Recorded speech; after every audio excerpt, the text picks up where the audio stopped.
देखिए महाराज जी बहुत अंतरात्मा से लगाव है उनका, ऐसे इस कुंभ के कार्यक्रम से लेकर हो या हमारे देश के विकास के लेकर हो, देश की व्यवस्था को आगे अच्छे से और बढ़ाने के लिए, लोगों के कल्याण के लिए हो। और जो घटना हुई है, देखो एक संत होने के नाते और वो बहुत ही जुड़े हुए हैं कार्यक्रम से, उनकी अंतरात्मा बहुत दुखी हुई है। और हमें पता है कि पूरी रात्रि और अगले दिन वो बहुत व्यवस्थाओं के लिए चिंतित रहे। यार मुझे लगता है कि इसमें कोई ना कोई साजिश भी हो सकती है, किसी न किसी प्रकार की कोई साजिश भी है, क्योंकि जितनी भव्यता दिव्यता और जितना हमारे कुंभ का आज पूरे विश्व जगत में मान सम्मान बढ़ा है, तो मुझे लगता है कि दुनिया के बहुत से देश ऐसे हैं, बहुत सी सभ्यताएं ऐसी, परंपराएं, बहुत से ऐसे धर्म है जो हमारी सनातन धर्म संस्कृति को इस तरह से आगे बढ़ता हुआ नहीं देख सकता। हमारी संस्कृति भी आगे बढ़ रही है और साथ साथ में देश का विकास भी, देश की उन्नति भी आगे बढ़ रही है।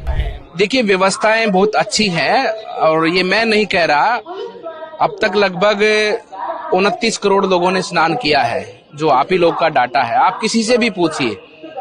और हर व्यक्ति व्यवस्थाओं के लिए और सब चीजों के लिए मेला प्रशासन का, सरकार का बहुत अच्छी व्यवस्थाओं के लिए प्रशंसा करता है और बहुत अच्छी व्यवस्थित रूप से मेला संचालित हो रहा है। आज भी देख रहे हैं कि करोड़ों की संख्या में शाम तक का डाटा आएगा, लगभग 1-1.5 करोड़ लोग आज भी स्नान करके निकलेंगे और निरंतर लोगों का आस्था का सैलाब प्रयाग की ओर बढ़ रहा है।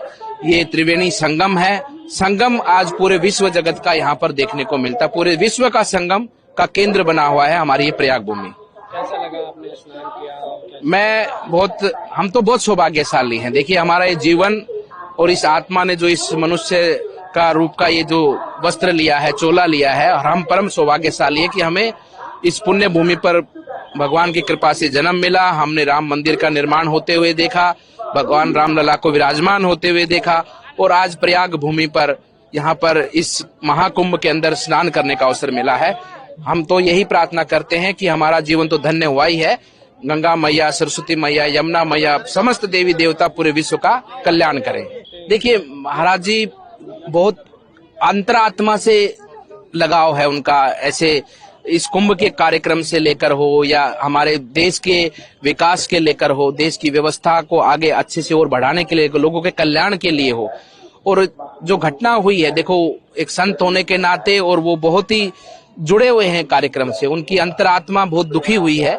और हमें पता है कि पूरी रात्रि और अगले दिन वो बहुत व्यवस्थाओं के लिए चिंतित रहे और बहुत चाहते हुए भी उन्होंने बहुत लगातार इस व्यवस्थाओं की मॉनिटरिंग करना और कुंभ से शुरुआत से पहले से लेकर और वर्तमान समय तक लगातार एक एक चीज को देखना, लेकिन फिर भी घटना घटित हुई है। और मुझे लगता है कि इसमें कोई ना कोई साजिश भी हो सकती है, किसी न किसी प्रकार की कोई साजिश भी है, क्योंकि जितनी भव्यता दिव्यता और जितना हमारे कुंभ का आज पूरे विश्व जगत में मान सम्मान बढ़ा है, तो मुझे लगता है कि दुनिया के बहुत से देश ऐसे हैं, बहुत सी सभ्यताएं ऐसी, परंपराएं, बहुत से ऐसे धर्म है जो हमारी सनातन धर्म संस्कृति को इस तरह से आगे बढ़ता हुआ नहीं देख सकता। हमारी संस्कृति भी आगे बढ़ रही है और साथ साथ में देश का विकास भी, देश की उन्नति भी आगे बढ़ रही है।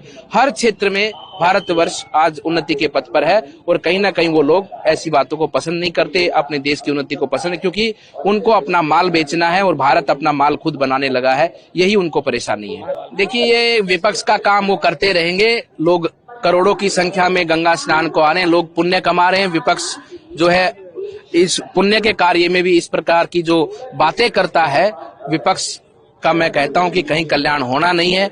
वो भी आ जाए, डुबकी लगा ले और अपने पापों को यहाँ गंगा में छोड़ जाएं और देश की उन्नति के साथ में, सनातन धर्म के साथ में आगे बढ़े।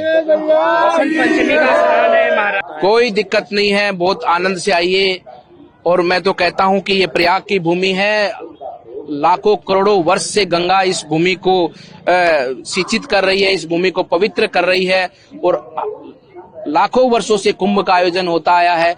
लाखों वर्षों से लाखों करोड़ों अरबों की संख्या में बड़े महान सिद्ध पुरुष योगी संतों ने इस भूमि को स्पर्श किया, इस भूमि को नमन किया, इस भूमि पर आकर प्रयाग क्षेत्र में, इस संगम क्षेत्र में स्नान किया है और अरबों खरबों की संख्या में हमारे जो पूर्वज हैं उनकी अस्थियां इस माँ गंगा, माँ यमुना, माँ सरस्वती में उनको विसर्जित किया है। उनका भी आत्मा इस पुण्य भूमि पर बसती है। यहाँ का तो ये पूरी रज पवित्र है, इस रज का भी स्नान हो जाए, मैं कहता हूँ वो भी सौभाग्यशाली है।